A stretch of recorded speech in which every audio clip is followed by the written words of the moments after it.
Webinar has started.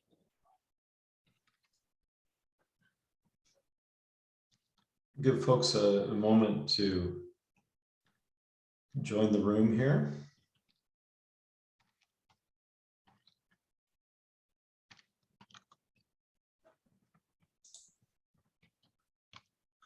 You know, I just saw Bruce in the attendees list. So I'm promoting him now. to panelist. Okay. If that's in fact him.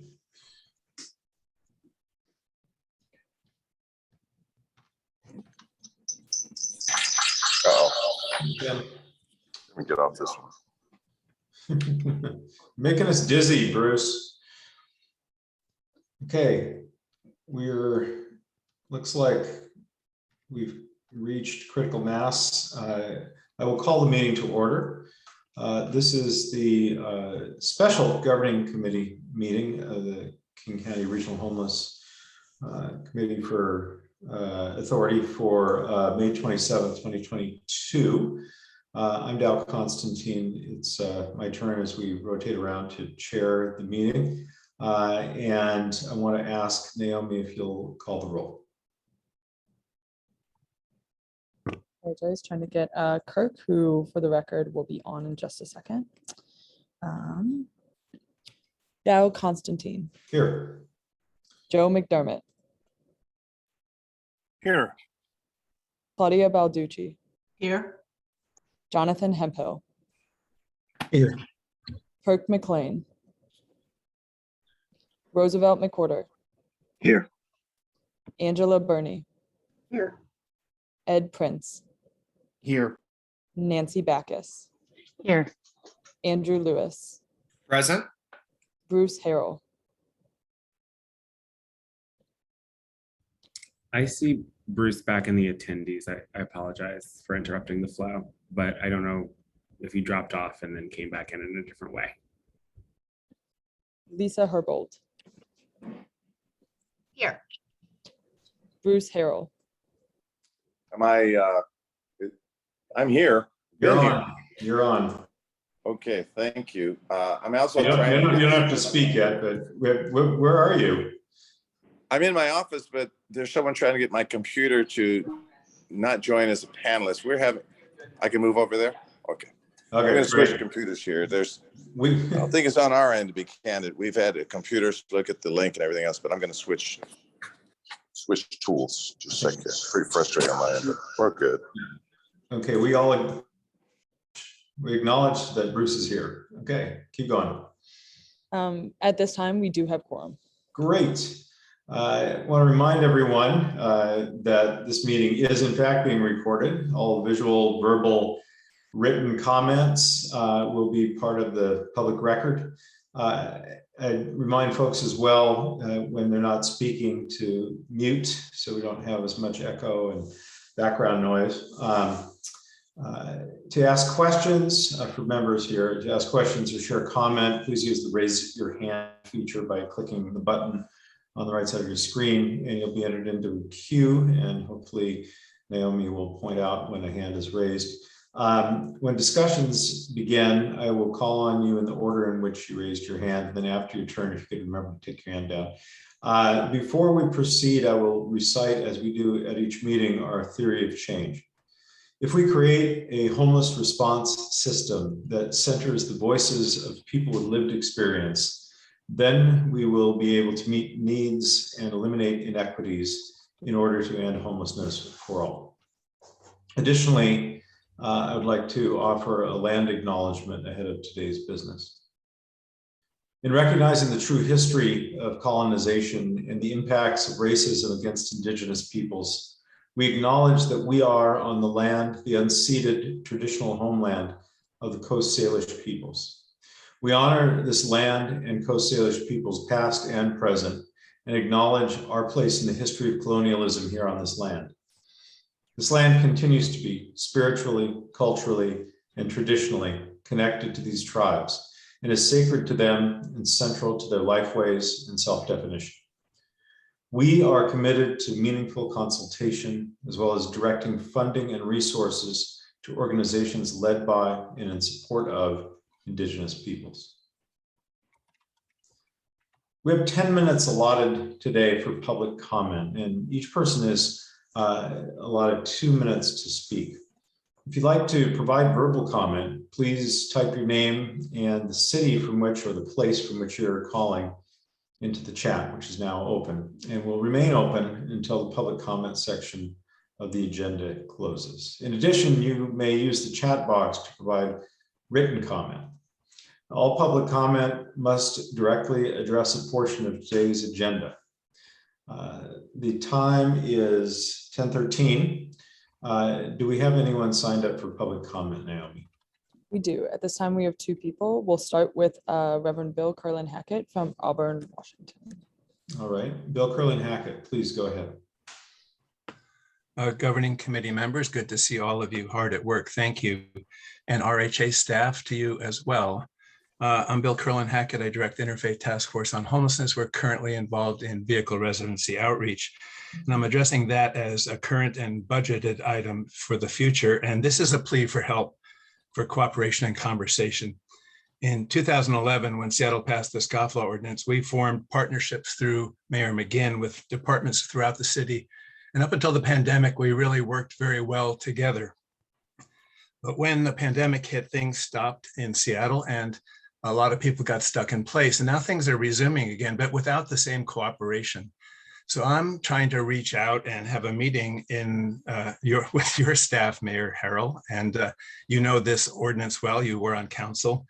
But for other things that are going on that are making it more difficult to protect the people on the street and push them into pathways for stability. Now, Seattle started funding this, RHA funds it now. This is part of the future that we're all going to have to learn to do better. And safe lots will be coming. Other forms of providing protection and pathways to stability will be coming. But we can't keep impounding people. And yesterday there was a sweep, and they're starting to sweep RVs again for the first time since Mayor Murray's administration. We need to be in that area long before and notified. Now, I think for June we are going to be notified. But we need to make sure nobody loses their vehicle. There's state law now, or actually a Supreme Court decision that really hasn't been brought to bear within any jurisdiction. And we end up going to court and the judge is still a little befuddled and the impound lot is befuddled. And what ends up happening are excessive fines are removed and people's vehicles can't be auctioned. So we're creating a locus at impound lots instead of pathways to stability. So I want to talk. I've been trying to talk to Deputy Mayor Washington, but I'll talk to whoever I can. So thank you. Let's talk. Thank you, Bill. Who's next, Naomi? We have George Scarola from Seattle. George Scarola, please go ahead. I am George Scarola, and I'm speaking on behalf of the Low Income Housing Institute. Lehigh supports the proposed $15 million increase for provider salaries. Thank you, CEO Dones, for making this case so emphatically. Lehigh supports the $20 million increase to new emergency housing, especially to purchase hotels, vehicle safe lots, and create new tiny house villages. It's time we recognize that our robust system of tiny house villages in King County already is playing a critical role in transitioning people from the streets to permanent housing. Tiny house villages have evolved from tents and porta potties into today's ADA accessible villages with hygiene trailers, laundry facilities, paved paths, and sophisticated but still tiny houses. South End Village costs $20,000 per unit and a few months to build, compared to $350,000 and 4 to 5 years for a brick and mortar building. More importantly, tiny house villages are the most popular transition program for people living outside. For example, at Woodland Park over the past few months, of the 89 people offered housing, 60 people gladly accepted offers of a tiny house. We can and should use the data, but here's what 2021 HMIS data showed. The majority of people at tiny house villages stay less than 6 months. The median length of stay is 114 days. The average cost per person served is $9,100 per year. Lehigh's main mission is building permanent affordable housing, but while people wait for affordable housing opportunities, tiny house villages offer a safe, dignified, and attractive alternative to the streets. Thank you very much. Thank you, George. Kirk asks if we can see Kirk. Where are we here? I cannot see your face, but I can see that you're on. Okay. Is there any other, anyone else signed up for public comment, Naomi? Yes, it looks like there's one more person who's asking Alexis L. how they can sign up to offer public comment. Alexis, we can unmute you and you can offer your public comment. So I will.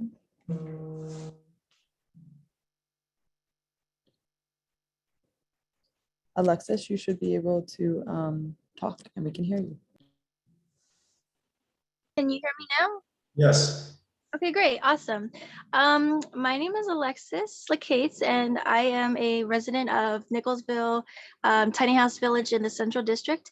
And I just wanted to express our wish for funding to be allocated through all of the different tiny house villages, self-managed and otherwise, for the year of 2022.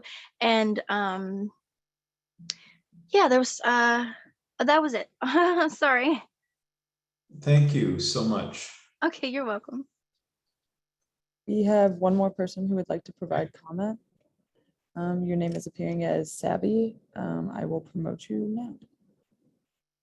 Okay, you should be unmuted and able to talk. Hello. I don't know if you can see me or not, but that's fine if you can't. My name is Savvy. I'm with the YAB, the King County YAB Youth Action Board. And I'm just here, just introducing myself as, a youth in the space, because it's very important that youth are represented in these spaces and given a voice. And I just wanted to say hello to everyone. Thank you for allowing us to be in this space. And is it possible for the Youth Action Board to be introduced, to give an introduction in the governing committee in the future as well? We can all talk about that. I'm sure something like that can be arranged. So if Mark, if your staff could work with Savvy to figure out what would be an appropriate way to introduce the board, that would be great. Happy to do so, Chair. Thank you so much for introducing yourself today. No problem. Thank you for having us. I look forward to being in more of these spaces in the future. Thank you, guys. Thank you. Are there any others? Chair, besides the comment in the chat, I don't see anyone else who would like to provide public comment at this time. Thank you. Then I will close the public comment. I believe you can continue though to provide written comment in the chat. Is that how it works, Naomi? At the end of the 10-minute period, we will close down Okay, well, any public comment written. For a couple more minutes for written comments. All right. We'll now, let me see in the right place. We'll hear from CEO Mark Dones, who's going to present a proposed 2023 budget for our consideration and authorization to transmit to the City of Seattle and King County. This proposal was approved and recommended unanimously by the Implementation Board earlier this week, as outlined in today's meeting materials. As a reminder, this proposal is not a final budget, but it is a request that will be submitted to the City of Seattle and King County for consideration as they begin their regular respective budget processes. Mark, when you're ready, go ahead. Good morning, everyone, and thank you, Chair.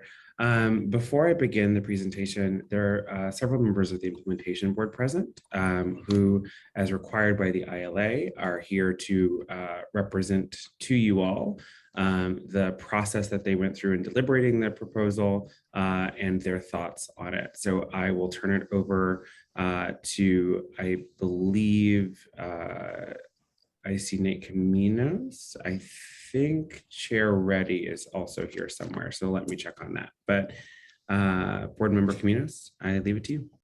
Yeah, thank you, CEO Dones. As we work to get my co-chair somehow ready to join and be able to provide comments as well. I see he's still in the audience. I'll go ahead and speak to some remarks on here. So good morning, everyone. My name is Nick Caminos. I'm the past co-chair of the Implementation Board and a member of the Budget Committee. On behalf of the King County Regional Homelessness Authority Implementation Board, and with the unanimous approval of the Implementation Board during our meeting on Tuesday, we recommend that the Governing Committee approve the proposed budget submission being presented to you today. This proposed budget is an initial submission subject to the regular City of Seattle and King County budget processes, including council deliberations, and will not be finalized until the end of the year. Under the interlocal agreement approved by the Governing Committee, it would now allow the city and the county to begin that regular budget process. As the Budget Committee worked with KCRHA staff on the development of this proposal, we have done so while our region has been in a state of crisis around homelessness for nearly a decade. 2 years of the pandemic have also changed the landscape of homelessness and increased the need. There are over 40,000 people experiencing homelessness, and we recognize the solutions have to match the scale. The Regional Homelessness Authority was designed with the recognition that politics as usual wasn't working. We as a community created the RHA to be an independent agency with the discretion to use best practices. And as an implementation board, our responsibility is to provide the thoughtful partnership and oversight to ensure that the budget and policy priorities make real visible progress towards ending homelessness. The budget priorities requested by the RHA are designed to fix immediate gaps in the homelessness response system and address the concerns that we hear from service providers, people with lived experience, and the public at large. And at the same time, we believe this budget is practical and aimed at gaps that are solvable right now. We encourage the Governing Committee to view this budget submission as a blueprint of what will be and what will take to close the most glaring gaps within the existing homelessness crisis response system, while addressing immediate concerns that we hear from people experiencing homelessness and from the broader community. This includes focusing on workforce stabilization to ensure continued operations of the current system, as well as the creation of safe lots for vehicles and hundreds of new beds for appropriate supports. The budget priorities requested by this authority are designed to fix immediate gaps in the homeless response system. And this is a down payment on a long-term commitment. This is an initial proposal that presents what it would take to meet the immediate needs, and we will work with our funding partners to ensure that this is the first step of many to come on meeting those needs. Lastly, the 5-year plan will have a fuller picture of what it would take to address the homelessness crisis in our region collaboratively, while recognizing the funding needed to solve this problem must come from a variety of sources, local, state, and federal. Thank you for your time today. And I see Co-Chair Reddy here in the audience as well. Co-Chair Reddy, are you available to speak? Yes, thank you. And thank you to the Governing Council for allowing us to join you today, and to Nate for providing context for this proposal. The only thing I'd wish to add was that we are grateful that over these last weeks and months, as we've worked closely with both the Budget Committee and the Implementation Board as a whole with the RJ staff, that we've received. We're grateful for the feedback we've received both from members of this Governing Council as well as a great many members of the community and providers. And want to emphasize again that we really do believe that this is a budget or proposal that will address these immediate gaps, the most obvious things that we see as missing in our system. And look forward to a robust discussion today and to having CEO Dones share with us this vision. At one point, he said something to the effect of, all you looky-loos, get out of here, and left. Let me turn it over to you, Mark. Back to you, Mark. Thank you. And And without further ado, I will step into the presentation unless any of the governing committee members have questions or wish to dialogue with their implementation board colleagues. I'm not seeing any. Go ahead. Got it. All right. Yes, Mayor Bernie. Oh, Mayor Bernie, did you have a question or comment? I just want to say thank you to the implementation board for their work on this, and I appreciate the statements that they made and all of the work they've done to this moment. So, thank you. Thank you. Please go ahead. Will do. All right, I'm going to run through quite a bit today. My goal is both to discuss the budget and also to discuss what we know about the current system. Along the way, I'll provide a brief update just about where we are as an organization in order to keep you informed. But as that is not the main purpose of today's conversation, I will not dwell there. If at any time you have questions, please, I can't see the chat, so please just interrupt me so that I can make sure that we are answering all your questions as we move along. Okay. So this is our agenda. We'll do organizational updates, very briefly, talk about data planning and current system analysis that led into the formation of our proposal for submission. We'll refresh on the 22 budget and then talk about the 23 proposal. You know, again, I will say at the outset of this, just to be very clear, as our implementation board members just spoke to, we do not view this as what we will get. And I think it's really important to say that for the purpose of, you know, the public that is viewing this. Again, I said this at the implementation board meeting. This is an agency crafting a budget proposal. No agency gets all the things they ask for, and we don't expect that we're going to get all the things that we are asking for. We have put this together you know, again, representing what we understand the current most pressing needs in the system to be. All right. So the as background, right, as you just heard, there was an action taken by the implementation board, and there was one item of action here today, which is to approve that action taken by the implementation board and authorize the RHA to submit this proposal for the city of Seattle and King County to consider. And it does require a 2/3 vote to move forward. Okay, organizational updates. This is the hiring we have done to date. We are at about 64 folks hired in 13 months. As I've said, every time I presented this slide, I really never want to have to do this level of hiring again. We are on track to fill roughly 34 more positions, including 30 system advocates who will be focused on expanding our peer navigation work across the county with an initial focus on our downtown core chronic unsheltered population through our partnership for Zero Work. Moving right along into data.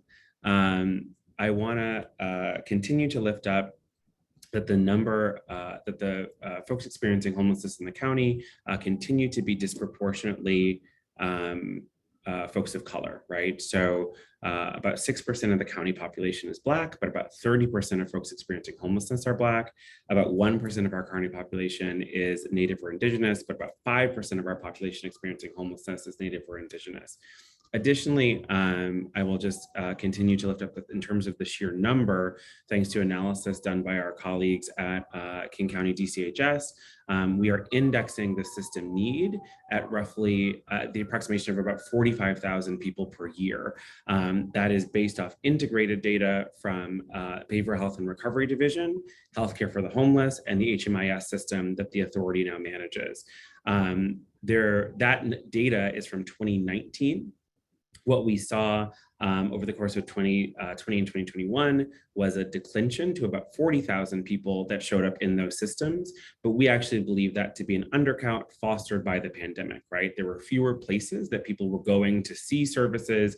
We closed almost every day center, for example. And so folks that would have normally been seen by the system in some way were not seen during that time. So when we talk about, the need to scale the system in response, that's the number that we're focused on. Moving into planning. What we are in the process of right now, and there will be a lot of activity around over the course of the summer, is the construction of our 5-year plan. The data sources for that 5-year plan are the NIS report, the regional action framework that was completed by the Corporation for Supportive Housing, the Upwork or our Understanding Unsheltered Homelessness project that replaced our point in time count, the community workshops that we will be holding over the course of the summer, and the really robust sub-regional engagement that has been underway for the last year and will continue over the summer in order to get to goals and priorities that flow into that 5-year plan, along with sub-regional activities, a 6-year budget, and a gaps analysis that we're actually going to get some outside technical assistance in order to create. That'll then flow into system priorities, metrics, guidelines, all of which will be inside the contracts that will be in our rebid. What I want to be really clear about for both this committee and the general public is that how we're thinking about that 5-year plan is less of a strategic document. We have a lot of strategic documents in our community and more of an implementation plan, right? So we want to be very specific. How many beds, what types of beds, how much does it cost, what do we expect those beds to yield, et cetera. So that's what we're looking to create inside a 5-year plan, not just another strategy document. We also lift up that the regional action framework lifts out 4 components for action, and that the KCRHA's role around implementation is very specific to one thing, which is the crisis response system. However, we note, right, in that document that there is need for a significant expansion of affordable and supportive housing, coordination and access to foundational supports, and a need for expansion and coordination in mainstream systems and other services. Again, the role of the authority is specific to the implementation of the crisis response. However, right, we do play an advocacy and partnership role in those other places, and look forward to continuing to do that with our colleagues in all 38 cities and at the county. Okay. Current systems analysis, which then will flow into the proposed budget items. So I'll start this just by saying that some of what you're about to see is the first time we've really been able to see it this way. And the reason for that is that the authority in its creation took over 300 contracts, deduplicated them down to around 220 as part of our initial optimization efforts. In that, we were then able to begin to analyze the administrative data in a very different way. So what the authority is able to see in terms of what we spend money on, what the efficacy of that money is, how many people it serves, et cetera, is really for the first time defragmented in this community and complete. Our data analysis is not yet finished. We will do much, much more over the course of the summer. But I want to lift that up as I think that some of what we're about to talk about is really the first time we've been able to talk about it this way in this community. So when we look at our current system architecture, and this is a very simplified graphic, but when we look at our current system architecture, essentially what we see is that it's 3 things, right? If you're experiencing unsheltered homelessness, you can do rapid rehousing, you can go to shelter, and then from shelter, you can go to PSH, right? And it is very much, in many instances, treated that way, right? That like you go to shelter and then you go to PSH, rather than, frankly, moving people directly into housing, which is something that we've talked quite a bit about with our lived experience colleagues and is represented on the next slide. But this model is not sufficient to meet the needs that we see people expressing in the community. Moreover, what's important to note about permanent supportive housing as it currently is structured within our community is it's broadly de-differentiated, right? Meaning that there are not levels of permanent supportive housing, folks for people who have higher needs or lower needs, right? There is sort of permanent supportive housing and people move into it. I will also say that when we begin to look at the data in the permanent supportive housing portfolio, one of the things that is striking to me is that the step down numbers are not what I would have expected based on what we see in other communities.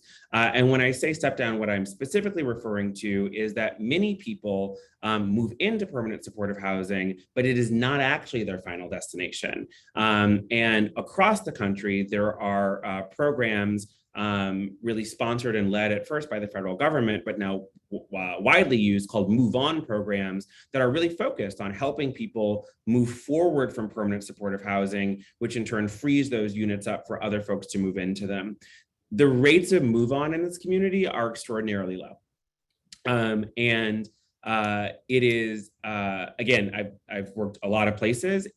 I'm not quite sure why yet, but it does appear to be linked to, right, the lack of availability of other low-income housing and the deployment of a more robust voucher system that could help people bridge into housing that has lighter service touch or no service connection when they no longer need the services attached to permanent supportive housing.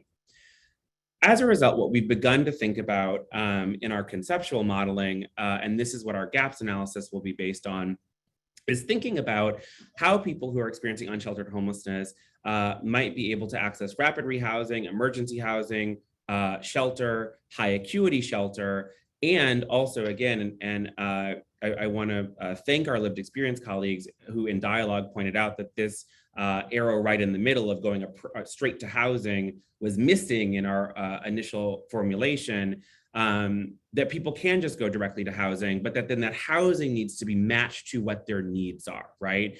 So in our initial modeling, we see a need for low acuity community living, PSH as it is currently structured, recovery housing, harm reduction housing, and long-term assisted living as the base 5 types of housing that are missing from the system in order to optimize it appropriately.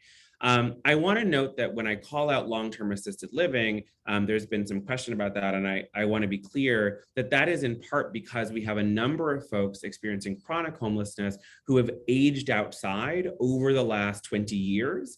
And so much of the expectation that is built into the rest of the homelessness system that there will be some reconnection to work or other form of economic engagement is not appropriate to think about for these folks who are on SSI, are of retirement age, are not going to sort of jump back into the workforce and sort of build their personal wealth or capital, right? For our country, because this is not a King County specific trend, this is a national trend.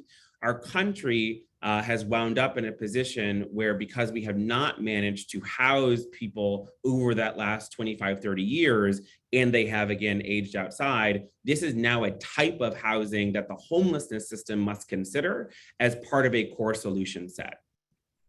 I'll also call out just in the recovery and harm reduction housing space that, we do need housing that is appropriate for folks who are in various parts of their substance use disorder recovery journey. And we want to make sure that we are providing that so that folks are not, again, being forced to live outside. Another thing that our lived experience colleagues pointed out that I want to lift up for you all is that rapid rehousing can be a suitable option to immediately rehouse folks. And we need to amplify our work in that space in this community as part of our 5-year work, but really just in the coming year, because there are some specific policy dynamics around how rapid rehousing can be used, where you can house someone, it doesn't interrupt their status as being chronically homeless underneath eligibility rules. And so they can be housed and then go into either PSH or some other form of housing and still be eligible under that chronic status. And so we really want to maximize what is possible with rapid rehousing. And again, thank our lived experience colleagues for lifting up that policy dynamic. The last thing I'll say that I think is just really important on this slide, which is hard to represent, is that all of this has to be infused with the sense of dignity and choice, right? Like creating these options is not for us to tell people where they have to be. It is to create the options that people are saying that they need. And then the system has to be oriented towards asking people what they need and making sure that it's available. That's just difficult to represent on a slide designed to represent types of physical assets, right?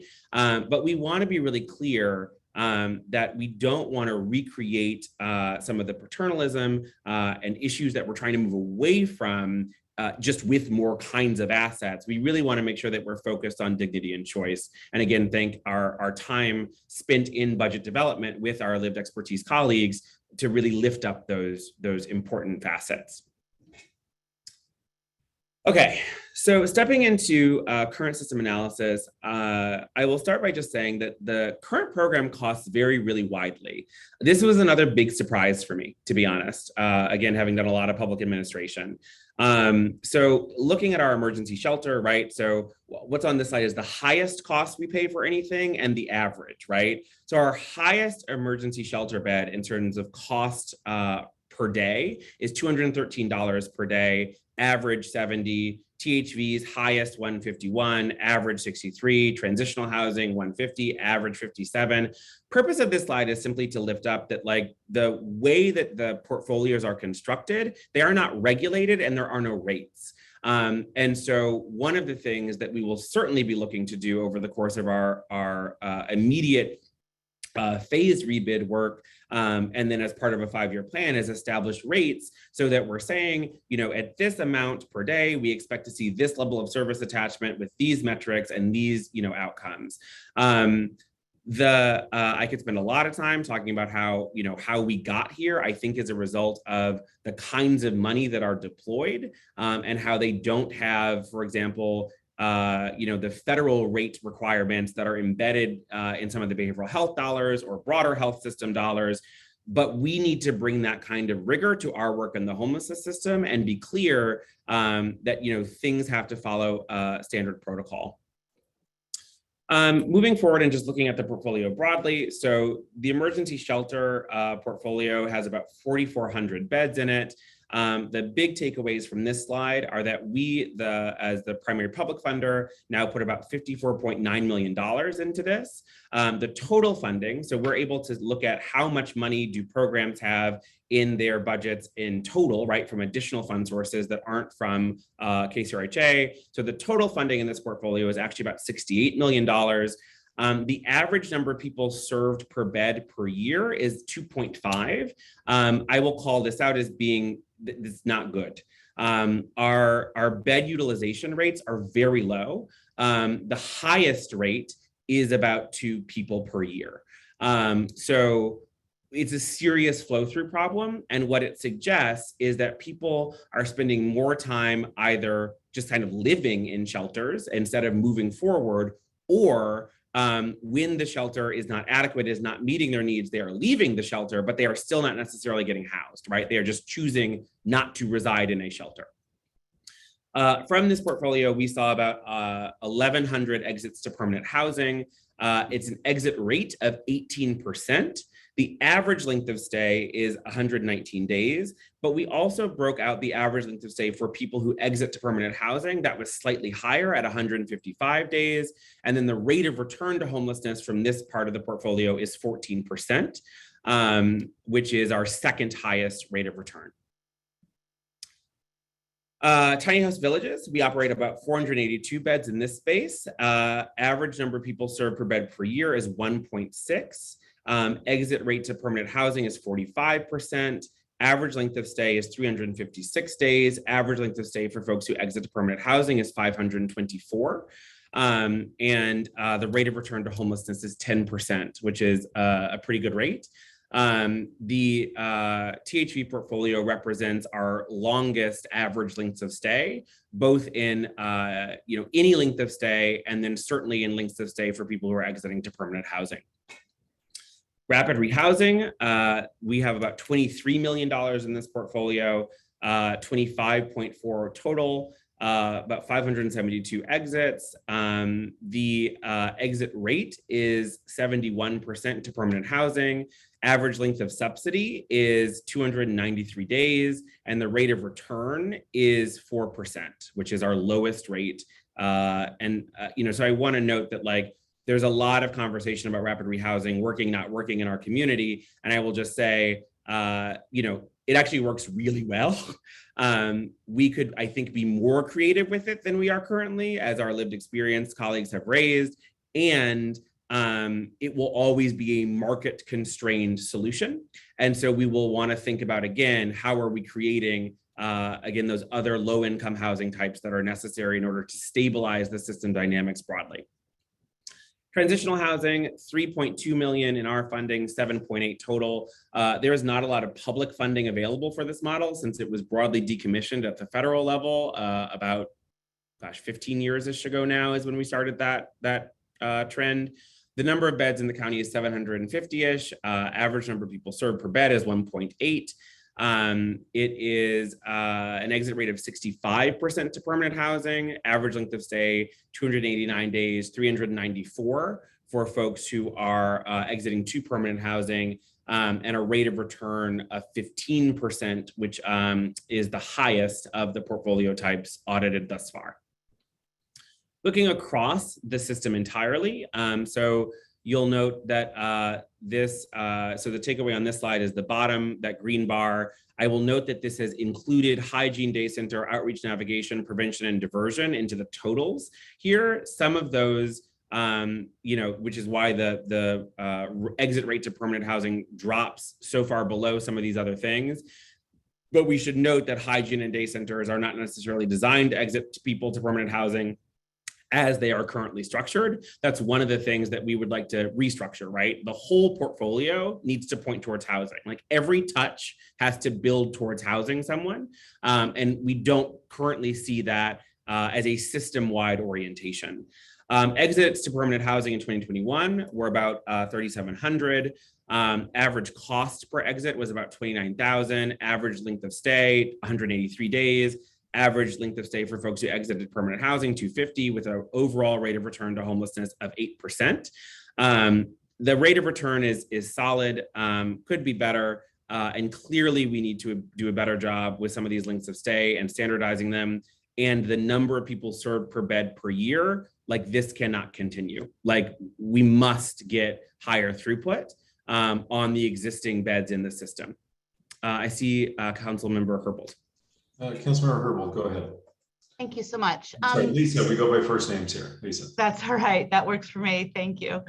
On the transitional housing costs, what are we doing differently? I seem to recall several years ago, the Barb Poppy report identified transitional housing as having a very costly expensive cost per exit, and we've transitioned much of our transitional housing to permanent supportive housing because of those findings. So I'm just wondering, are we doing something different with the transitional housing models that you're analyzing here? That's a good question. I don't have a complete answer to it yet, and I will by the end of the summer. So I'd like to come back to it. What my preliminary thinking is that what we're seeing in the transitional housing portfolio is similar to why the authority is very focused on the idea of emergency housing as a model, right? Which is that like it is cheaper to house people as the interim strategy. And so when we look across all of the different programs we're running, things that just look more like housing people actually cost us less money because people are stabilizing faster. I think that is what is happening, but there's a lot more analysis to be done to be final. And then my other question is about the rapid rehousing analysis here. You did a hat tip to the concerns that we hear in the community that rapid rehousing isn't a great intervention. Is there a group of folks receiving rapid rehousing vouchers that aren't represented in these numbers because they simply can't use those vouchers because of the high cost of housing? No. Our analysis includes people who, it's anyone who is hooked up to rapid rehousing through the system. So we can see where it was successful, we can see where it wasn't.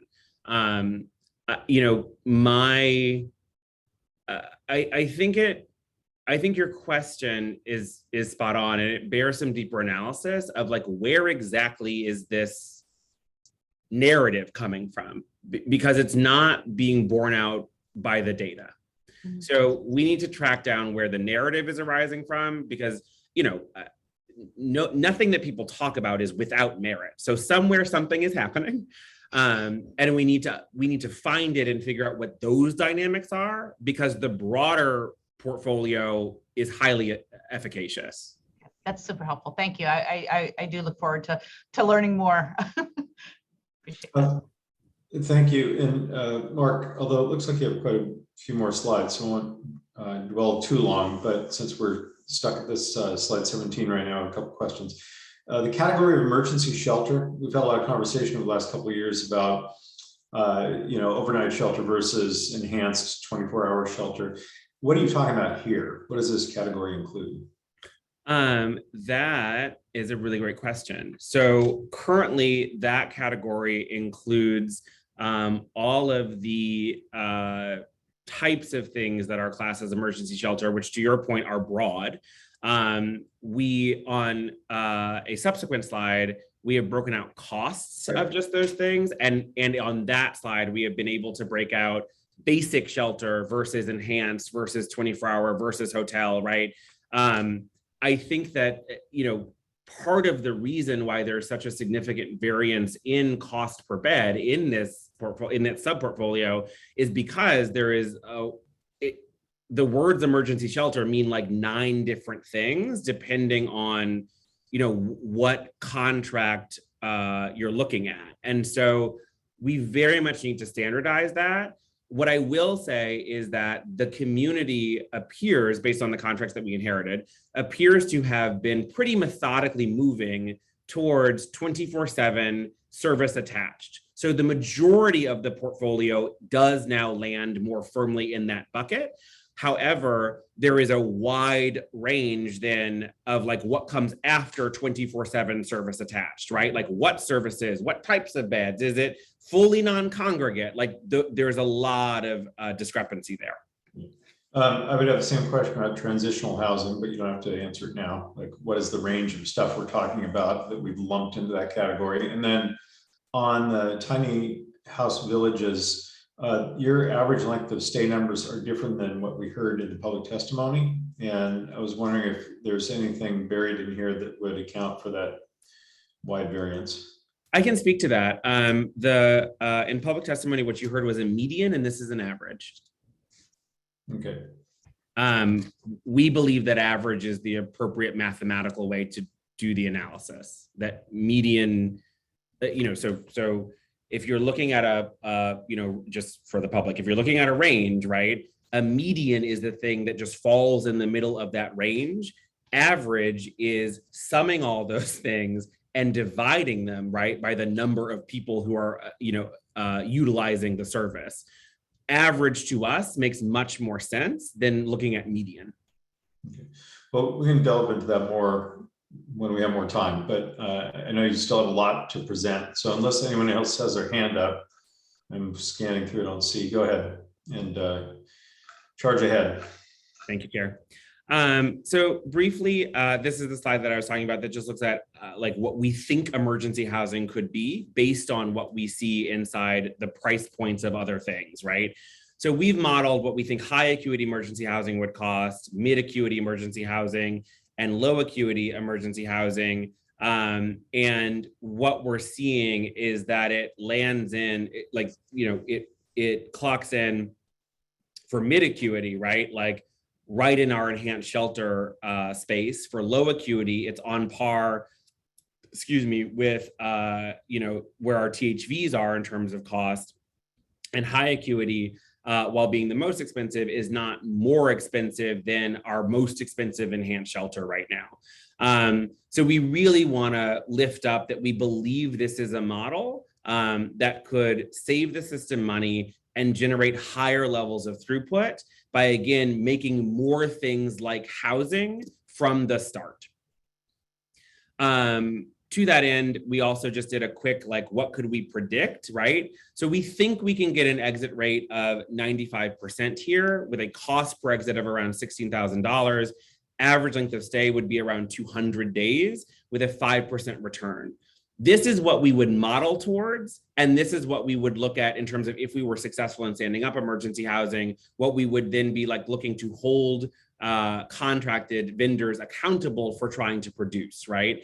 Want to continue to acknowledge, because it's just important that I say it, that a lot of our exit rate data is going to continue to be modeled off of market dynamics. But we think, right, that like if we couple particularly low acuity emergency housing with rapid rehousing, right, that let's get someone inside, let's stabilize them, and let's like get them like very quickly into like permanent housing, that can help drive these very high exit rates rather than trying to fiddle around with things that are not housing that might be further destabilizing, et cetera.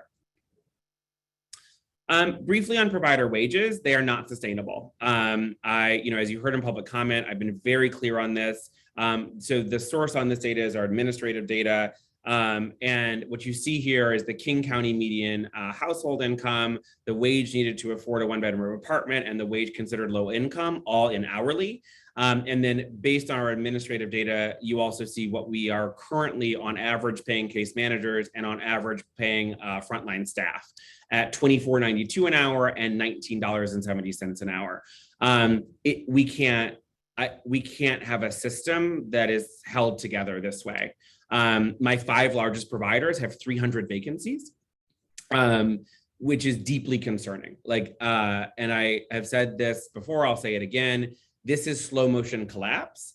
And much of what when I talk with our provider teams about, can we open this new thing? Can we stand up this new thing? One person said to me in a meeting over the course of budget development, we appreciate the new stuff, but we need to be very clear that at this point, sometimes we're struggling to have the old stuff, right? And so until we can begin to course correct in that space, it will be very difficult for us to drive some of the key expansions that are necessary. So a brief reminder of what our 2022 approved budget is before going into the proposal for transmission. So our approved budget had 7% operating, about 40 million or 23% in new programming, and about 118 in base, for a total of 170.8 million. We also have the HUD Continuum of Care. We are the COC as well. And so we've got about 52 million in that portfolio. Currently, the authority administers about 11 million. And the county still administers 70% of that portfolio with about 37 million. Expectation is that those contracts will migrate over the remainder of FY22. So moving into our proposed budget for submission, again, the awkwardness of that language in line with the process. We are asking for permission to transmit a proposal. This is not the final budget. I'm just going to say it again. The way that we have done this analysis is we've looked for gaps in current services, ongoing effects of COVID-19, and concerns about our own operational capacity. So what we are discussing is a set of priority incremental changes that total about 68 million, with $5 million for safe parking, 15 million for daytime community spaces, 20 million for emergency housing, 20 million for high acuity shelter, about 1 million in severe weather and emergency response, about 7.2 million for increased RHA operating funding, and then additional changes, 15.4 million for provider wage consideration, 1.5 million as a valuing lived experience grant opportunity, 500,000 for BIPOC agency participation, and 795,000 in technical assistance for small providers. And I will talk through each of those now, again, at a pretty high clip so that we can get to discussion.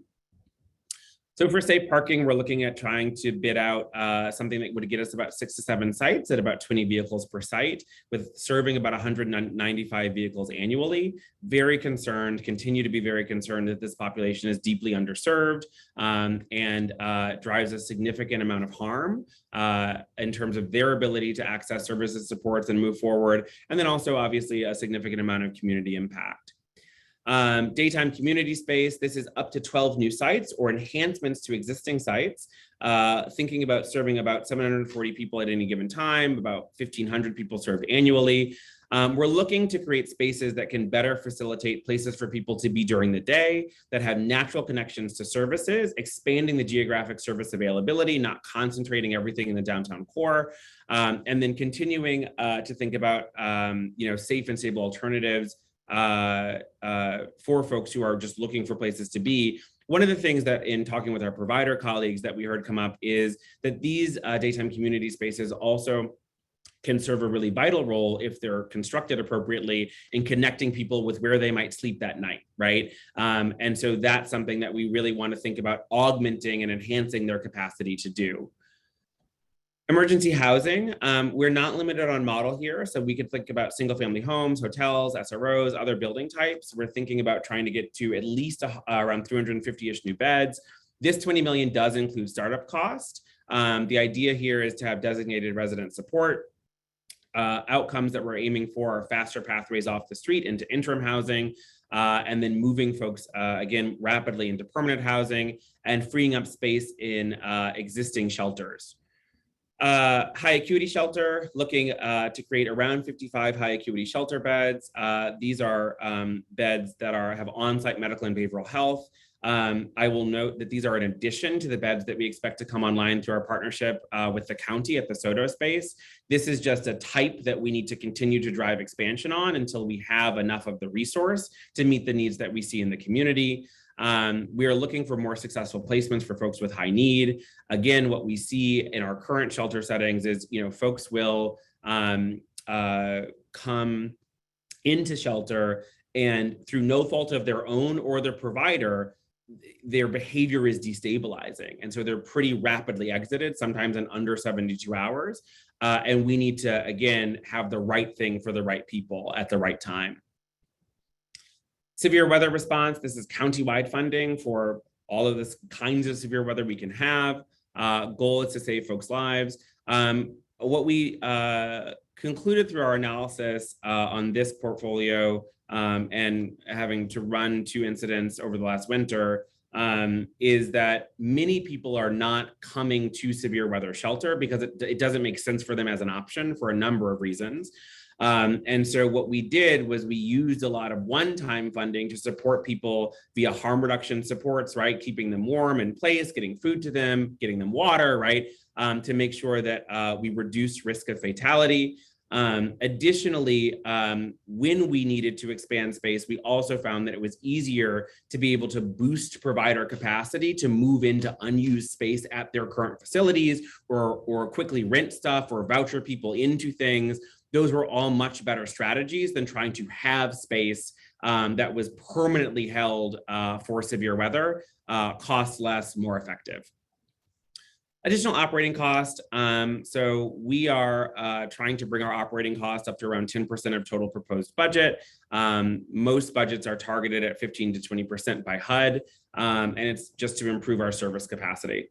We are undergunned for how much work we are currently trying to do. And the proposal adds around 28 new projects. And in order to administer that much additional work, we will need additional staff if this proposal is adopted in part or in totality. So the priority incremental changes, 68.2 million.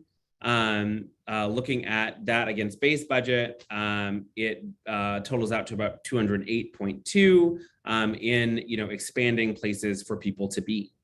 Our additional incremental changes. So we are very focused on that provider wage consideration with 15.4 million. It's a permanent 13% increase to provider-based budgets to increase wages system-wide. We should be clear that this is not going to fix the provider wage problem. It is a stopgap that allows us to tread water, basically. Like, this is making sure we don't lose ground against inflationary forces and other market dynamics. The 1.5 million for valuing lived experience, it's a low barrier grant fund for organizations that are centering lived expertise, and TA for addressing racism and looking to analyze and shift power. And the benefit to the system is a broader and more substantive centering of the voices of folks with lived experience and those most impacted. That BIPOC Agency Participation Fund, it's a low barrier funding to reimburse small BIPOC agencies for staff participation. TA again on addressing racism and other systemic issues. And, you know, we will have greater equity in the homelessness service system if people are able to participate, right? So many small agencies literally cannot afford to attend planning meetings because they have no billing code for it. So like it has to be on your own time, basically. That's clearly not equitable. The purpose of this would really be to provide them with a billing code so they can greater participate in regional planning. And then technical assistance for small providers at $795K is focused on small technical assistance grants to enable up to 53 small providers to better administer public funding.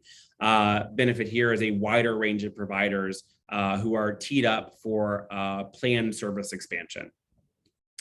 The additional incremental changes total out to 18.2.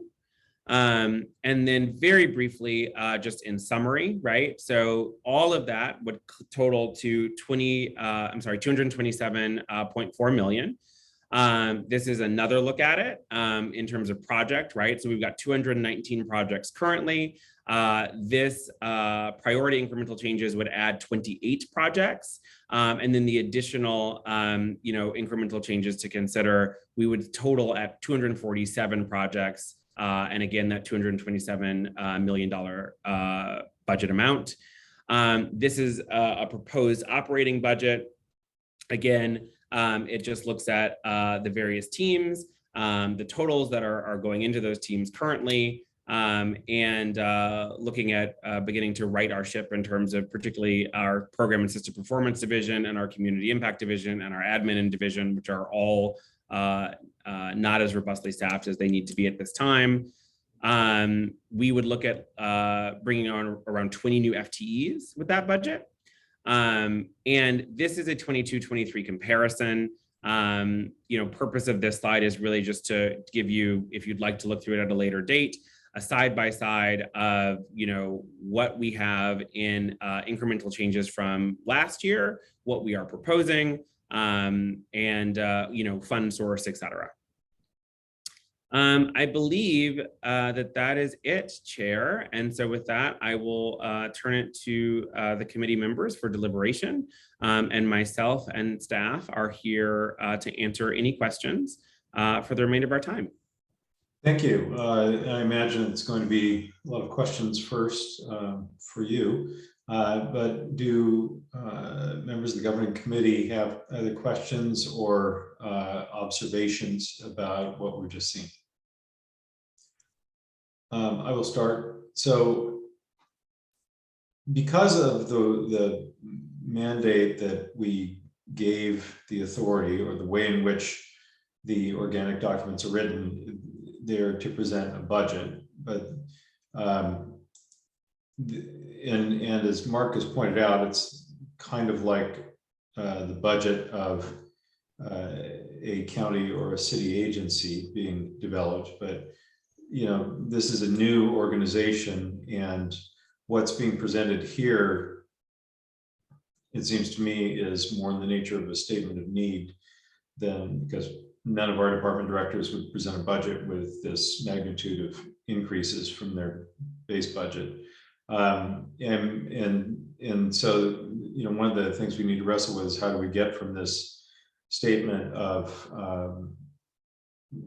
our sort of ideal budget to one that is realistic for us as various entities in the region to be able to forward to our councils,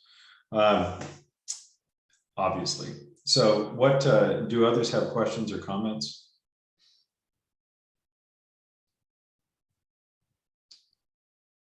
Jonathan. Yeah, I think to your point, Chair, I think that this is coming from a statement of genuine need.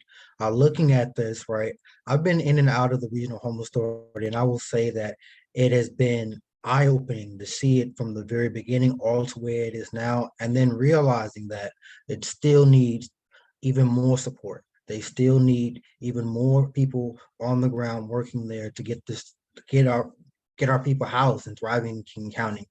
I don't know, Chair, if it's all right to ask this question directly to the staff. I do want to ask, um, you know, I heard CEO that you spoke about the need for employment and wage equity. And so I just wanted to highlight and ask you, I know for a long time we've always talked about that, right? And so I want to know, um, you know, what mechanisms of accountability can you ensure or that you have in mind to make sure like everyone, I think in the audience and everyone else in the community know that this isn't just the same old, same old. We're not just talking about it and putting money to it, but we're actually going to make sure that our people that are on the ground doing the work are getting paid with their worth. Thank you. So, from our perspective, if that 15.4 showed up post the budget process of the city and the county, what we would then, there could be budget language attached during that budget process, right? That is done either by Mayor Harrell or Executive Constantine or in council, right? That requires that the fund source be spent directly on staff wages and not on other agency costs. But certainly if it were to show up in the final budget, what we would, and did not have that language, what we would then do contractually is require it to be spent on wages and not on other agency costs. I will just, speak a little bit off the cuff and say, I believe this also to be a gender justice and racial justice issue, in that the majority of folks who provide direct service are women, and the majority of those women are women of color. And so it is actually critical that the money go to them should it actually be allocated. I appreciate you. Thank you for your time.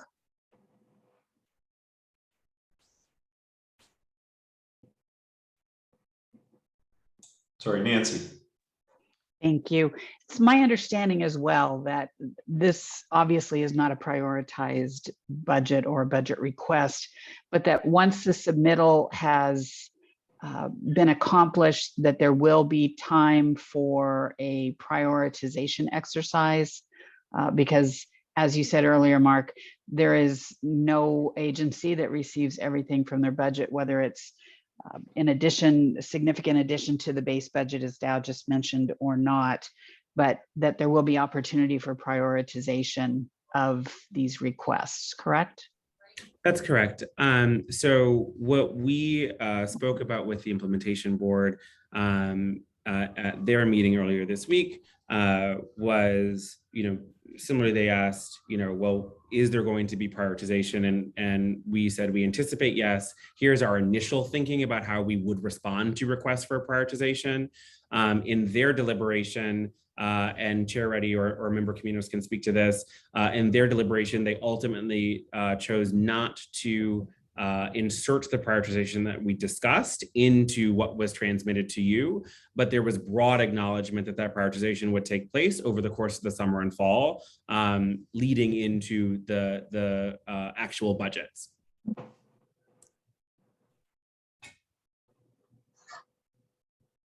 Any follow-up, Nancy? No, thank you. Bruce? Thank you.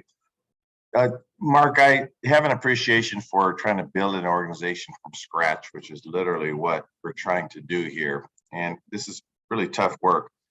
I'm looking at the projection, the concept of we have 64 employees, we want to move up to 34. The proposed budget, and I understand it's a proposal, may entail another 20 employees, which I am assuming that's in addition to the 34 we're on schedule now to hire. My question is, how do you validate the hiring strategy? How do you know whether it's the right number, too high, too low, just right? And are there sources out there you've considered, such as the University of Washington? They have a program through, I think it's called the BDC, where they allow consultants and grad students to come in here and really tinker around with groups to help them optimize their organization. So do you have a method by which you can sort of gauge your hiring strategy? Because, and again, I have an appreciation for the difficulty of it. As the mayor of the city, I had the same issue when I look at whether I'm using a zero-based budgeting approach or an outcome-based budgeting approach. I'm looking at existing departments. I have the same challenge. And so maybe share some thoughts there. Of course. So our hiring strategy is indexed firstly against the NIS report that laid out, NIS Part 2 report from 2019 that worked with the community to architect the agency. And what we're always trying to vector towards is what was laid out as the aspirational staffing in that document, which we did not have the funding to do. That staffing was vetted at the time by city, county, SCA staff in rounds and rounds and rounds of looks, and happy to reshare that information with anyone on the committee, or dedicate some time in caucus briefings, et cetera, to discuss that. The other thing that we are also doing is, just internally, the leadership team and I have a lot of conversations about just like what's working, what's not working, where are our gaps. We are most concerned right now about gaps in our, frankly, in our contracting invoicing capacity, right? So like, just again, as we expand the number of projects, which, based on what we see in terms of federal and state funding availability is likely to happen, sort of outside of this contemplated budget anyway, right? We just continue to have concerns. And then to your point about the bringing in of other folks, we actually have one UW report under our belts already and are looking, I think, to engage some additional capacity and support there to help us fine tune some things around org ops.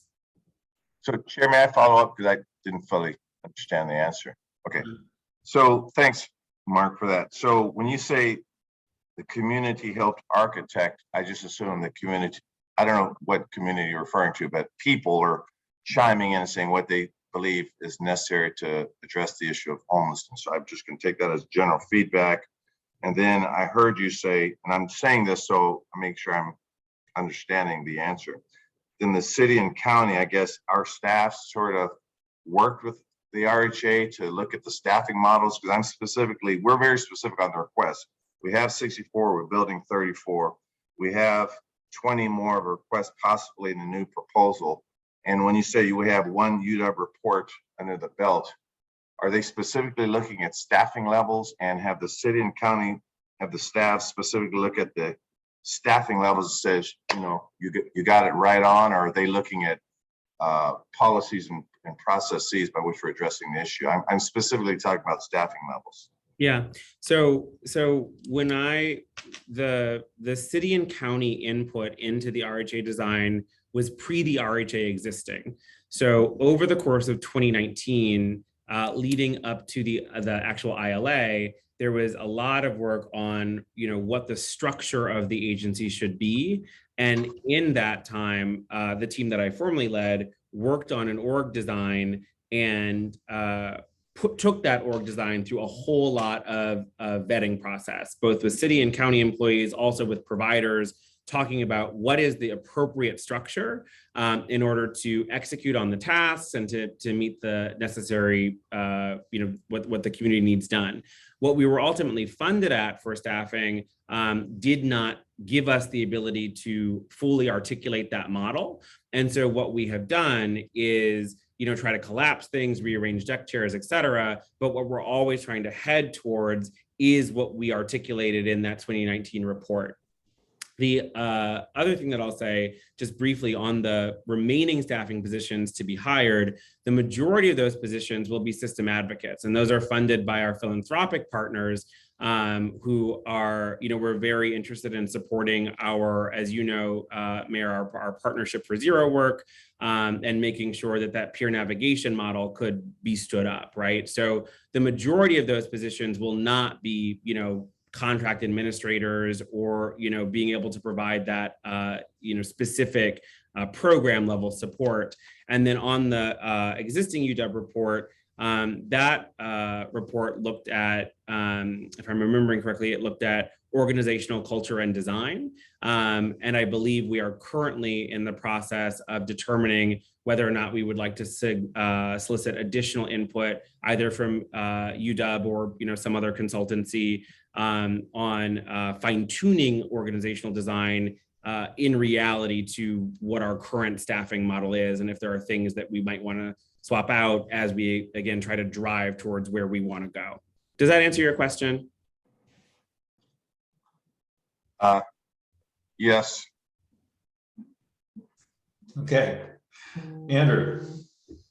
Thank you, Dow. I have sort of a related question to Mayor Harrell's question. And it's just, I don't know if this has been promulgated yet to the committee, but I'd like to see the organization's org chart and kind of the breakdown of how these positions interact, just to get a good feel as a board member providing oversight for the agency. And I think it's speaking somewhat to Mayor Harrell's concerns and also, Mark, to the questions you provided around the architecture and structure of the organization. I think for me, that examination of the org chart would probably answer some of those questions in terms of the interplay, and also guide me in how to evaluate the future staffing requests for the front office of the agency. So if the org chart could be promulgated to the governing board, I think that would be a helpful component. And I guess that's sort of mostly a statement and less of a question, but I think it would go to illuminating some of the concerns expressed by Mayor Harrell and some of the concerns I have as well, and appreciate the chance to just engage on that a little in today's hearing. I'm happy to brief folks again in caucus or in session on the organizational design. For purpose of this conversation, I'll just gently remind the governing committee that our organizational structure had to be approved by this body, and it was done last summer. Right, but I think that given those approvals and that discussion, that's led to some changes to the org chart that maybe we could look at this point, as we've had a year for the agency to mature and grow and expand the capacity based on a lot of the new things that we've put on the authority to take on. So that visualization, I think, would be helpful context to just look at where we are and how we might go forward with this new budget cycle. Happy to provide it. Are there others? I'm looking. So Mark, you've touched on this in a number of your answers, but this is not sort of dissecting the current law or base budget to figure out whether there are things that are in the ads that are higher priorities than the things that are already being funded, inappropriate for those sources of funds. When does that process take place, and how does that dovetail with the request for the additional funds? So, Chair, if I can repeat back to you so that I'm answering the right thing, is the question how restructuring of the existing portfolio would play into the conversation around the ads, as well as funding from potential federal or state sources? I mean, sort of mechanically, like when are we going to talk about the stuff we're already buying and whether we should be doing something else with that money? My expectation is that we will have that conversation in alignment with the 5-year plan, which is scheduled for contemplation in September.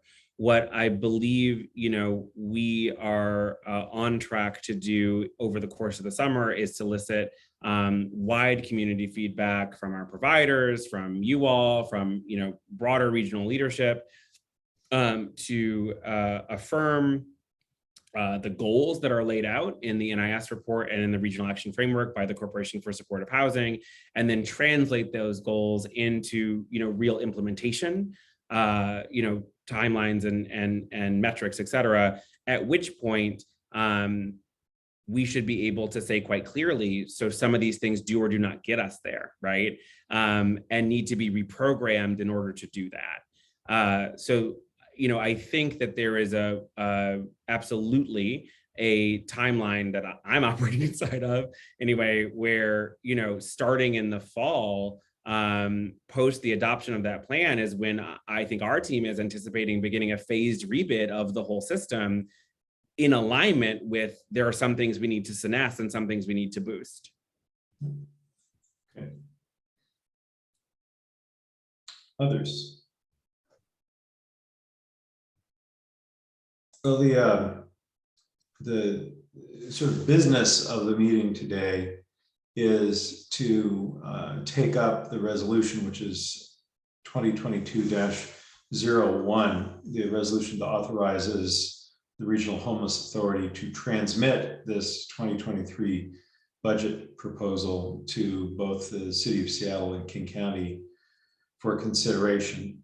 And as I mentioned at the start, it's interesting because, of course, I'm going to be responsible, and Bruce is going to be responsible, and others, for figuring out what is realistic and possible, regardless of what those of us who are elected officials and responsible for budgets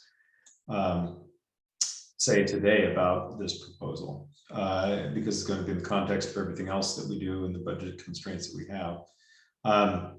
But I would, to get the conversation that's going, entertain a motion to approve resolution 2022-01. So moved. Second. Been moved and seconded. Angela.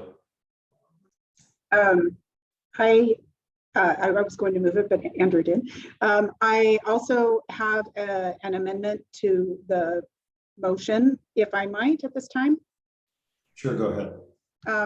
I have sent it out to all of you, and it adds language in after the last whereas clause, and inserts, whereas King County Regional Homeless Authority has presented a proposed budget that is informed by expertise and community engagement, and that it articulates the depth of need in the current regional homelessness system while continuing to work on the 5-year plan. And whereas KCRHA, the City of Seattle, and King County, as part of the city and county budget adoption process, will seek to align budget asks with available revenue in a manner that best serves the priority needs of the region. Okay, and you're moving that amendment, and is there a second? Nancy Backus seconds. Angela, go ahead. Thank you. We are proposing, I am proposing this motion with Mayor Backus as well. And it does speak to some of the issues that were brought up in the previous conversation in talking with the CEO. It acknowledges the budget process of Seattle and King County, and also acknowledges the continued work on the 5-year plan, understanding that this is not where we'll be when that plan is developed. Further discussion from board members? Yeah, Bruce. Man, trying to use these tools here. Good. I just go like that. Yeah, exactly. That'll work. I certainly don't have any strong objections to this language. I do want to say, maybe make a couple of points about the process of this, the process how we are looking at the budget. I think we've developed an accurate record that someone in my position and the council member's position, that we still sort of reserve the right to look at it when we put our other hat on, and that is looking at the available resources the city has. I think we all understand that. But what I've heard from Mark and the agency is a full understanding that, this is a wish list. This is what, in a perfect world, this is what we think we need to do what you've charged us to do. And I get that. I'm not sure that I totally agree with their approach that here's this wish list, and it then puts many of the elected officials in the position to say no. I don't like saying no. I like saying yes. but then I can't say yes to resources we don't have. And I don't see how the RHA could have done it otherwise, quite candidly, given the hand that they're dealt and the timing that this is under. So I don't say shame on you. I do want to recognize, I think in this motion that's being made, that there is an understanding that as we get our sea legs a little stronger, that we don't ask for something we know we're not going to get. Quite frankly, we do not ask as an agency for things we know that we're unlikely to get. And we do the really hard work, and that is looking for third-party validation on our hiring decisions. And we also recognize, whether we like it or not, that our narrative in doing this work becomes critical. I just got back from DC very late last night, and a primary purpose for me being there to talk to the housing folks where we're getting federal and state monies. And when I have these conversations, they want to know what we're doing, and they have accountability, but I don't even have unlimited funds on those ends as well. And so we have to do more with less. We just have to. So this process, to me, I don't know how the agency could have done it better, but I want to make it very clear that moving forward, we have to have more dialogue, because I don't want to be the position of the primary funder of this operation as the city of Seattle to have to say no. And I also don't want an agency to set themselves up with an easy excuse to fail. Well, we could have done this had we had that, when the city has limited resources that we're trying to do. So having said that, this motion seems acceptable. I don't have any strong objections, but moving forward, there must be a better way we could go about this. And we're still on the amendment. And yeah, I mean, the way people who set up the agency, which is us, set it up saying that the agency needed to deliver a budget, not as statement of need or a wish list or whatever, but budget. And so that's what the agency is delivering. And we can always change the language to require some other kind of a document to be provided that is more of a description of what an ideal world looks like, and then a separate one that is what is realistic within the anticipated revenues. But that's not what their charge was. It's not what we gave them to do. So, Jonathan. No, Chair, I think you spoke to it, that we asked the authority to deliver what they needed in terms of a budget, and it's very early on in this process. And I think I just want to say that I think it's always a good idea, even though we understand the constraints that we may have, because our community, our society right now, in regards to how the housing crisis and homelessness, has always done more with less. And so what I think we need to do is, wherever we have the opportunity, is to state what is the actual cost that we need to actually treat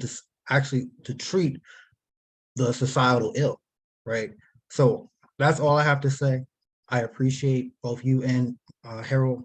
Thank you. Thank you. We have before us the amendment by Angela Burney, and I assume that our staff has the language of the amendment. Is there further discussion on the amendment? Hearing none, all those in favor, please say aye. Aye. Those opposed say no. The amendment carries. Further discussion on the resolution as amended. Mr. Chair, I move Amendment 1 to KCRHA Resolution 2022-01, budget approval. Okay, Second.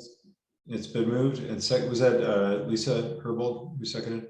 Okay, may I ask staff where I'm going to find this amendment? I believe that I apologize. This is a separate amendment from the amendment that Mayor Burney just proposed. Am I correct? So I believe that this amendment was sent to you directly by City Council staff this morning. Okay. Folks, I'm looking at a different screen now. Do folks have copies of that amendment, or is that something, Andrew, that you can share on your screen? I do not know if I have permission to share it on my screen or not. I can just make sure it's forwarded to I think it was distributed. 10:08. 10:08 this morning. Okay. Yeah, but I can distribute it again right Yeah, now. I just want to give everybody a chance to look at it and digest it before we take it up. I assume this is something that's too long to read aloud. Not that long. It's not that long. I can just read it aloud if Go you're ahead. here. Save time. So it would amend section 1 to read, the governing committee hereby approves the implementation board's action to authorize the RHA to submit the 2023 budget proposal to the city of Seattle and King County for consideration, comma, with the expectation that new or increased funding will be necessary to accommodate the proposed budget, and that without such additional funding, the parties to KCRHA's interlocal agreement will need to make adjustments to reduce the KCRHA proposed 2023 budget, period. The governing council committee requests that for future budget proposals, KCRHA includes a proposal for both expenditure and revenue that prioritizes investments when expenditures are anticipated to exceed current resources. This should include a proposal for a more equitable funding strategy between all parties. Okay. So as the maker, maker of the motion on the amendment, Andrew, would you want to go ahead and discuss the purposes? Yes, thank you, Dow. So this amendment comes, I think, in the spirit of concerns that we've heard from a number of governing committee members this morning regarding the gap between the proposed budget and anticipated resources from the two current designated funders, or I guess I should say historic funders, the city of Seattle and King County, to effectuate the budget. I think this amendment would probably best be characterized as an exercise in expectation setting regarding how we will grapple with this as policymakers to effectuate the proposal from the KCRHA. Speaking for myself, I would love to see everything that's within the four corners of this proposal to be fully and adequately funded going forward, to really start to comprehensively approach the crisis we're facing in King County around homelessness. We have lots of compounding stresses, speaking as a Seattle City Council member, on our budget going forward. And I know that a lot of the policymakers from the Sound Cities and from King County could make similar statements and may over the course of discussing this amendment. So the incredible need and the diligent work that has gone into preparing this budget is something that will need to be contextualized by those other pressures. And I think what we're also outlining in here is a statement of some work for our respective bodies that we all report back to have discussions about how we might work to find the additional resources in a regional way to effectuate a lot of these programs that we're talking about today over the course of this morning, and as I'm sure we will continue to do. But just setting that expectation that as it stands right now, it's not likely every item in here is going to be able to be honored within the existing resources that that King County and the city of Seattle have. So with that, Mr. Chair, I'll turn it back to you. Okay, further discussion. Mayor Harold, sorry, Bruce. You can call me Mayor Harold once in a while, Dow, but I do prefer Bruce on these. Makes me feel like your friend. In all seriousness, I think I mentioned earlier, I was coming in from DC really late last night, and I think this was sent to me yesterday, but I had a chance to read it about an hour and a half, 2 hours ago. And when I read it, I actually don't have any objections to what the council members are trying to achieve here. The elephant in the room seems to be the last part where we talk about a more equitable funding strategy between all parties. And I think I'm sort of known for my straight talk. And so, you know, the challenge I have with supporting right now, and I'm not sure, quite frankly, sure how I'm going to vote on it, I want to hear some conversations, is that my approach toward dealing with particularly our great cities and the Sound Cities Association are to make calls and to talk with them about how we can really join hands to solve this issue. And I haven't had the opportunity to have the kind of conversation I want to have with them. And typically I would have called each one of them and share with them this language, because I was given a briefing on the RHA's proposed budget, very aggressive budget, while I was in DC. And, you know, I continue to look at the revenues that the city has, and I should more appropriately say we don't have, and said, you know, wow, you know, I really want to house everyone and treat everyone and do the work that we all want to do.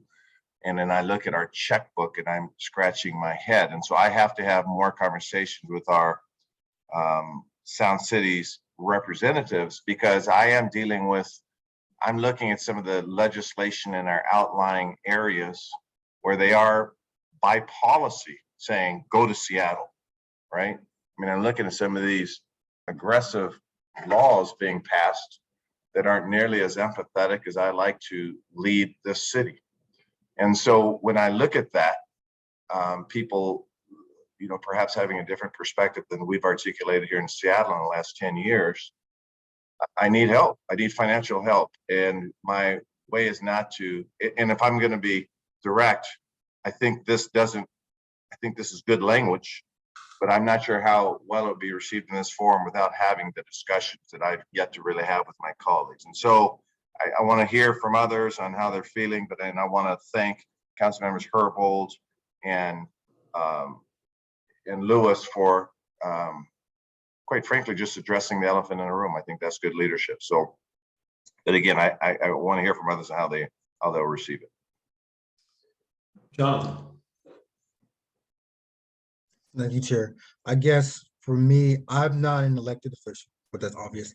But I am empathetic to everything that I've been hearing, and especially in regards to wanting to see, you know, like the show the work, right? And then also the realities that revenue and is not coming in as we would hope.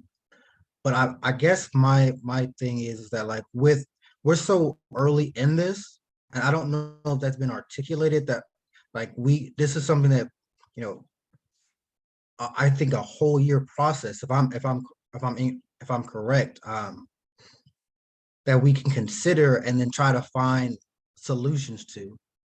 I guess what I'm trying to say is that this is kind of way in the very beginning phase, and I hope that we aren't getting, like, as soon as we saw this, that we are like, oh wow, that's not how are we going to do this, right? And not actually just taking the time to say, okay, that's something I need to consider throughout the year and see where I can get resources allocate and for this type of for this project, right? And so I just want to make sure, like, we're not being put off by the basically what the, you know, what the bill is before we even actually get down. And I'm not sure on inner workers before we even get down to really see, you know, what is doable. Like, I guess my thing is, my other concern is, you know, with this amendment, how does this amendment interact with the prior amendment that we just said, that we just passed, right? And then also, you know, does this amendment in terms of the capacity and work, I guess this is the question for the CEO, does this, the extra thing, does this like add on any more complexity? Is this something that, you know, adds unnecessary burden to your process and how you give us, you know, present to us your budget request? Okay, so that's not a question you're waiting for somebody to answer right now, right? It was rhetorical, but like, I just wanted to put it out there. Okay. So we've got Angela, Andrew, Lisa, Claudia. Thank you, Chair. And I appreciate Bruce and Jonathan's comments. In reading this, I agree with what Jonathan was saying. That was some of the language in the amendment that we have passed that I was trying to pay attention to, that this budget is more than likely far exceeds the opportunity right now to fund it, based on Seattle and King County's budgets. You know, thinking about Redmond's budget, I know there's going to be, it's going to be a challenging year for all of us. But I would say also, I have concerns about some of this language. I feel like it's requiring a much broader conversation, to Bruce's point, than where we are right now in this proposed current budget. And I feel like it's some of the work that we need to do in the work on the 5-year plan. And I would suggest that I'm uncertain if this even fits in with our special meeting agenda with the proposed budget, but I do think it's a really important conversation that we should have. And maybe that's something we should set aside for one of our future meetings to really talk about how we're going to work on funding, what's being funded now, where it's being funding, and what the 5-year plan looks like. Thank you. Andrew? I'm fine going with a little later in the order, Mr. Chair. I see my colleague has her hand up. Lisa? Thank you. I just want to highlight that this one sentence, this should include a proposal for a more equitable funding strategy between all parties, is aspirational for a future year's budget, meaning that we're just simply queuing up this conversation as has been suggested we should do. It doesn't define what an equitable funding strategy is. That would be left to those future conversations. And also, I recognize and acknowledge that the reason why this is the elephant in the room is because of the fact that the budget is currently funded by the city and King County. But I also want to recognize that the other part of the equitable funding strategy piece that is so necessary is federal funding. So just want to kind of take away a little of the heat around this language and really emphasize it's aspirational. We're not deciding what an equitable funding strategy looks like. That would be a conversation later. And it's not just about the parties to the agreement. It's also about other funders. Thank you. Claudia? Unmuting. Thank you. So I think this amendment has caused us to start onto an open discussion of something that will ultimately need to be discussed probably quite deeply and seriously. And it's not just about money. There are services that that other jurisdictions are providing within their own cities that ultimately might make sense to be merged with the regional approach, and the funding that the cities are putting towards those are currently going to homeless emergency response. They're just not going through KCRHA at this time. I think just my personal belief is that the approach is through the planning process. We are well underway with the sub-area planning processes. Coming out of those, we should have a clear path and ideas about what needs to be done where, and that I think that would give us the basis to then have a conversation about what's the funding share, and those things. I wanted to say I'm completely committed to having that conversation when the time comes with all of our partners, federal, state, city, any other governments we care to rope in. But I think to vote on this today is to suggest a level of certainty around how that discussion is going to happen that I don't feel. So I'm ready to do it, but I don't know that I'm ready to support the amendment. Apologies. And apropos of that last point you made, as I call on you, Andrew, I also direct your attention to a staff question in the chat, which is asking whether this requires authority staff to develop that more equitable funding strategy that's described in the amendment. So please, Andrew, go ahead. Yeah, I mean, that could be an open part of how we discuss this going forward. If the authority would have a role in parsing out how they would want to break down the expectation of where they would find the money for the budget they promulgate. I think that could be an open question to discuss. I don't think that is currently an expectation of the authority. I think it's an expectation that we, as parties to an interlocal agreement, come up with that. I guess the bottom line I would say on this, I don't disagree with anything that Mayor Burney or Councilmember Balducci referenced in terms of this conversation. What I have trouble with as a Seattle City Council member is committing to an aspirational budget without hitching that aspirational budget to this discussion. The reason I have trouble doing it, so this would be a different question if we had a more right-sized budget that was in line with what realistically we expected the county and the city to be able to pay. But my constituents and my stakeholders in my district and also in my city are tired of being put in the position where we have to be the ones to say no to aspirational budgets and aspirational regional plans. And that is what this amendment seeks to try to square the circle on. If we are going to pass as a governing committee a budget we know we have no realistic ability to pay for without this expanded conversation culminating in additional resources, either from new regional taxes or from increased contributions from other parties in the interlocal agreement, it puts the city in the position like in our last budget cycle, where we draw regional criticism and criticism from the media for not fully funding requests that we were never in a realistic position to be able to do on our own. So that is the only thing that I would say here is looking forward to having that conversation and having that conversation in an equitable way that centers all of our competing obligations and things that we need to focus on as regional leaders. But given the question that's in front of us, I think there's just concern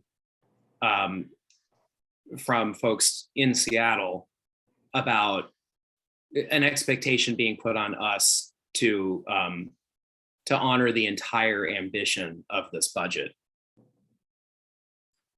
Nancy. Thank you. I agree with what Claudia mentioned about having this discussion. I don't disagree with that at all. I am questioning whether this amendment is appropriately placed in this budget request submittal, or if it is better left as a standalone motion later on. Bruce. So just so my colleagues know, the Seattle folks, we don't all huddle and come up with a unified approach here. But quite candidly, I've been convinced on what council members Lewis and Herbold have said. And I would agree with them that if we all saying we need to all pitch in, this should govern future discussions. I'm cool with tabling this, coming back to it, but I think to council member Lewis's point, if everyone's saying they're in this together, you know, we can't just always just have two fighting parties. That's just the bottom line. Let's just get it out there that we're going to need some help.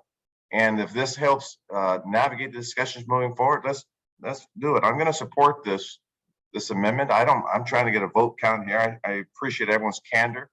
And if it does fail, I'm hoping we could resurface it, because at some point we're going to need some help. Let's just let that be known now as we start talking about dollars. And our hearts are in it, our money's in it, and we are going to address this with all these fine leaders and community activists listening to this conversation. So I'm going to support it, but I do want to end this call pretty soon. So let's see where we are and move forward. Noon is coming up, and we're going to get this done by noon. So, I mean, this entire conversation we're having, first of all we're talking about is whether we're going to say out loud that we're going to have a conversation later, or whether we just decide we're going to have a conversation later. But it is also the case that we're talking about it once again, and is it always the case, the screwy way in which we fund things in the state of Washington. We've got 2.3 million people in King County. They have means ranging from less than zero to billions and billions. Everybody should be paying their fair share, but the way in which we collect revenue is not set up to accommodate that. Everybody who lives in one of the Sound cities also pays county taxes. On the other hand, everybody who lives in Seattle pays Seattle taxes and county taxes. And the people who live in the unincorporated area are paying more taxes, higher percentage to the county, even though, you know, and then that money in many cases actually ends up getting spread around to the other 2 million people in the county. So it's just not a very elegant way to accommodate region-wide needs. And it is a result of the way we tax ourselves in the state of Washington. we're going to have to just try to come up with a grown-up workaround to fix it. Lisa. Well, perhaps the workaround described to have this as a standalone motion might suffice for today's meeting. Sure. That'd be great. I would be happy for that as a way to move forward. Okay, so if the entirety of this then to be a standalone motion, is that correct? The entirety of the amendment to be a standalone motion. Okay, so I'd ask the maker if he would withdraw the amendment in favor of taking that up after we deal with the underlying resolution. Take that up as a standalone motion. Is that okay? Yes, Mr. Chair, that's an acceptable way forward. Okay. I do hereby move to withdraw the proposed amendment 1. Then it's withdrawn. We're back to the underlying resolution as amended. Is there any further discussion? Hearing none. Are folks okay with a simple voice vote on this? Is that sufficient? If there's clear division, we'll have a roll call. All those in favor, please indicate by saying aye. Aye. Aye. Those opposed say no. The resolution is adopted. Andrew, would you like to take the language of your amendment and place it before us as it's a standalone motion? Yes, Mr. Chair. I think it would probably be best for the record if I read the language again in doing that. Okay, so I move that the as a standalone motion from the governing committee that the following language, I guess, be adopted as our intent to effectuate this discussion and process in consideration of the resolution we just approved.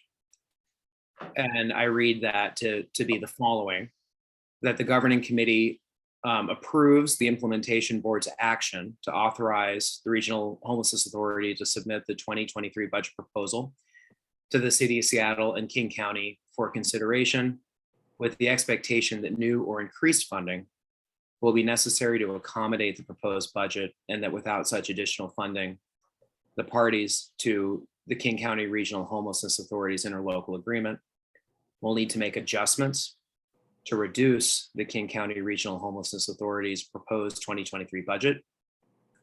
The governing committee requests that for future budget proposals, the King County Regional Homelessness Authority includes a proposal for both expenditures and revenues that prioritizes investments when expenditures are anticipated to exceed current resources.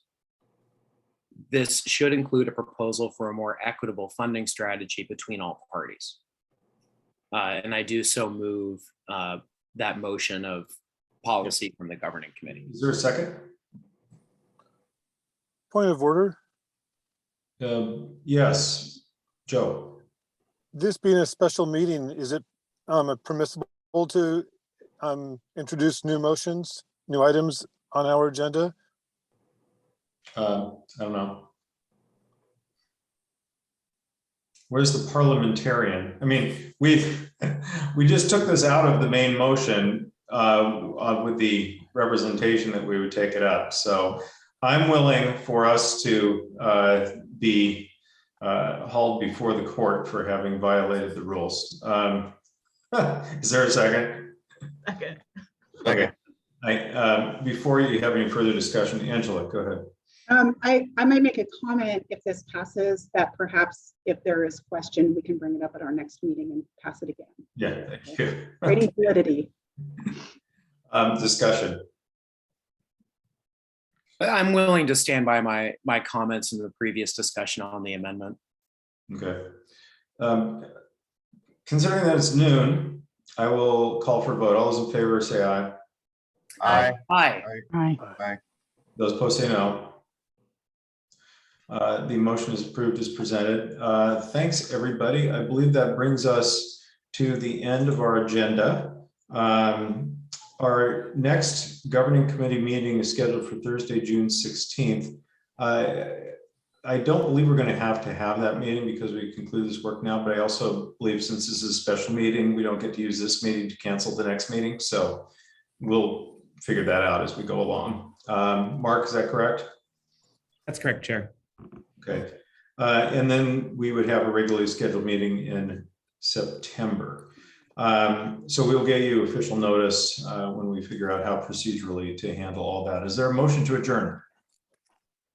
So moved. It's been moved and seconded. All those in favor say aye. Aye. Those opposed say no. The meeting is adjourned. Thanks, everyone, very much. So.